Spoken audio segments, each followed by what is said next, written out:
Dahil may natira kami lechon kagabi, guys. Ayan, gagawin ko siya ngayon lechon paksiw. So, papakita ko sa inyo mamaya kung paano ko lulutuin or pag naluto na yung lechon. So, actually, isa siyang buong ulo. Tapos, in-oven ko na rin yung natitirang 2 pata. Mga kasam, dyan lulutuin na natin ang ating lechon paksiw. Uunitin ko po, hindi po ako expert sa pagluluto nito, pero dahil sabi nga kung gusto ay may paraan, 'di ba? Dahil nga hindi ako marunong magluto nito at dahil first time ko, syempre nanood lang ako ng YouTube. Kaya kayo kung gusto niyo matuto, gusto niyo rin maraming malaman, guys, sa YouTube napakadaming pwedeng mapanood. At ayan na nga, doon ko siya pinanood kanina kung paano ko gawin. At inilagay ko na nga dito yung mga chinap ko na lechon, and then after nilagyan ko ng tubig para nga sa pagpapakulo. Ganun na rin, guys, nilagyan ko na rin siya ng laurel, dahon ng laurel, sibuyas, bawang, at syempre maraming paminta dahil nga mahilig kami sa paminta.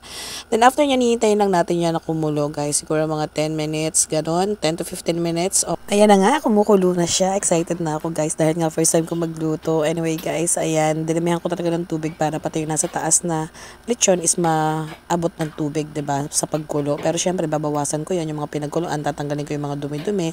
Ganun na rin, babawasan ko rin siya ng sabaw kasi yung matitirang sabaw, yun yung pinaka magiging sauce natin.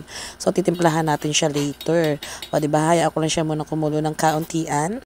Dahil nga, guys, napakarami ng ginawa kong lechon paksiw. Hindi ko alam kung paano ko tatansyahin ang paglagay ng suka. Pero dahil kumakain naman ako ng lechon paksiw, for sure naman, guys, maiintindihan ko din ang lasa nito mamaya.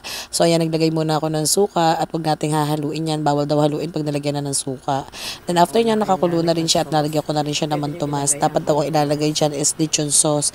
Dahil wala nga akong lechon sauce, naisipan ko bumili ng Mang Tomas. Siguro naglagay ako dyan ng 3 boteng Mang Tomas para lang maglasa siya ng sobra. At syempre, lalagyan din natin siya ng konting harina para nga mas malapot siya. Okay, guys, sa mga hindi pa rin nagluluto nito, madali lang din naman kasi nga matututo rin po kayo dahil nga kung mahilig din kayong kumain, alam nyo yung kalalabasan talaga ng lasa ng gusto nyong kainin. So, nilagyan ko lang din yan, guys, ng sugar. Syempre, para maglaban yung asim at tamis. At luto na ang aking lechon paksiw, guys. Tara, kain tayo. So, ngayon ang oras na is 2:55. So, ngayon pa lang kami kakain.